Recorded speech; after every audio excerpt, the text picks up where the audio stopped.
Good evening. Our top story tonight is a story of love. We're talking about the marriage of Heather Hatch and Jonathan Pelster. And according to social historians, it's believed it will be the social event of decades in the Shamrock Curling Club area. To find out more, we send out our reporter, Bill Fortier. Daryl, I'm standing here at the Shamrock Curling Club about 1 block away from Jonathan's home, the future home of Mr. and Miss Pelster. Let's learn more about these two enormously tall individuals by going back to the beginning of the story.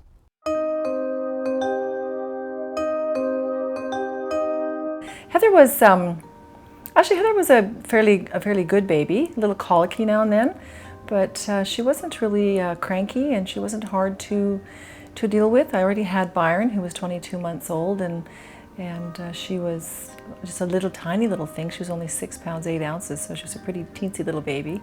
When she was 2, I measured her, and they said the measurement said she would be almost 6 feet tall, and I thought, that's not possible. There's no way she's going to be that tall, but however, she is that tall. Heather was always very creative. She was always coloring and drawing and singing, and always wanting to do artsy stuff and have arts and crafts and glue things, and so that was always what she really liked to do a lot of. Heather, as a teenager, did not want to follow the norm per se. If you wanted to buy her a Guess t-shirt because that was the cool thing to have, she'd be like, I don't want a Guess t-shirt because everybody's got a Guess t-shirt. That's not what I want. I don't want to have what everybody else has. And she never wanted to really dress in the style everybody else had. She didn't want the same jeans, she didn't want the brand names or the brand t-shirts, because she wanted to be individual. She didn't want to be the same, and she wanted to be unique. And I always felt that was something that she really always had and developed and still does to this day. Heather is nuts. She's really one of the smartest people I know, very emotionally aware. She's lovely. She'll give you the shirt off her back. When John was little, actually, I just checked the baby book a while ago, and I had made a comment in there saying, hey, he was such a good baby, he hardly cried, just nursed him, fed him, and he slept, so he was a good baby. He was the youngest in the family, so we had 2 girls and then 3 boys, so my husband always coached hockey, so they were into hockey, and he liked that. Oh, his personality. Not very confrontative, no. No, soft, kind, nice guy. But that's a mother speaking, right? I think he really values family, and I think he values friendship, and he's a good guy. He's reliable, he's there, he's always there for his friends, and he's one of the best. He really is. Well, he was always, it's strange because he was interested in Native studies, and that's what he took. He took the Native studies, and now he's getting married to Heather, who has Native in her heritage. So I thought, hey, good fit, right? Actually, when I first met John, it was sort of a romantic story because I had already been at a wedding all day, so I was already feeling in a summer romantic wedding mood, and I was dressed to the nines, so it was easy to capture his attention. And he pretended to know the people I was sitting with, so I felt comfortable talking to him, but really he was just macking on me. I've dated Heather for 3 years now, and I guess I'm ready. I'm at that point in my life where I'm ready to start my life with her, and so I'm pretty excited about that, and I'm excited about her coming to live with me at my place. And I think that we're going to be really good for each other. The things that I like about Heather is I like her personality. I think she's got a great sense of humor. She likes to laugh and have a good time, and also we have lots of things in common, and I just really enjoy being with her.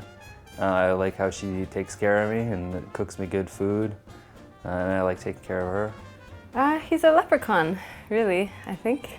That's my best description. He's I don't know, obsessed with gold. He's really funny, and he is a conspiracy theorist for sure. I know where his gold is, She knows where some stuff is hidden, but she definitely doesn't know where the gold's hidden. Come on, John, where's the treasure? Where's the treasure? Last winter, John proposed to Heather at her place of work, Kelly's. She was apparently surprised, and it made quite a scene, garnering a standing ovation. Kaylee Suliak was there to witness the entire event. And he gets down on one knee, and Heather's like, baby, what are you doing? And I was like, oh my God, oh my God, oh my God, oh my God. And she was like, no, baby, what are you doing? And he said, I love you so much, and I want to spend the rest of my life with you. Will you marry me? And immediately Heather started crying, and her first reaction was, couldn't you have done this at a more appropriate time? I mean, yes, but why at my work? It was great. Being with John is just easy. It's fun all the time. It's romantic. And I think the attributes that I see in him make me confident that we can go through anything together. Well, I'm glad that Jonathan finally somebody to share his life with. He's 36 years old. It's about time.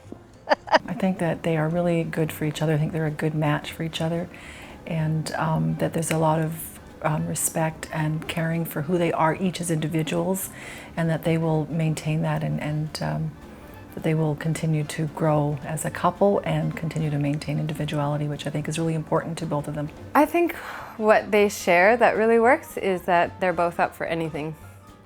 And that's, yeah, that's one of my favorite qualities in people.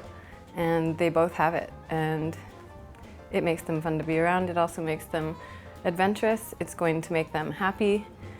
Yeah, the best thing. I think they're going to make giant babies, and I'm really happy that they're getting married. I think they're perfect for each other, and it's a match made in heaven, and they're just gonna have chickens in a garden. It'll be great. And here we are at the infamous Empress Pub where John and Heather met 3 years ago during the Fringe Festival. Now Fringe is on now. Coincidence or damn fine journalism? So, I'd like to, borrow that for 1 second. Propose a toast to John and Heather. Many good years of chicken, gardening, and gold. Daryl? Looks like they'll make a fine couple. Coming up in other news, recent information leaked by the controversial website WikiLeaks shows that there is concrete evidence of a link between the price of gold, the Illuminati, major European banks, and extraterrestrials. Everything you always suspected turns out it's true. Back in a moment.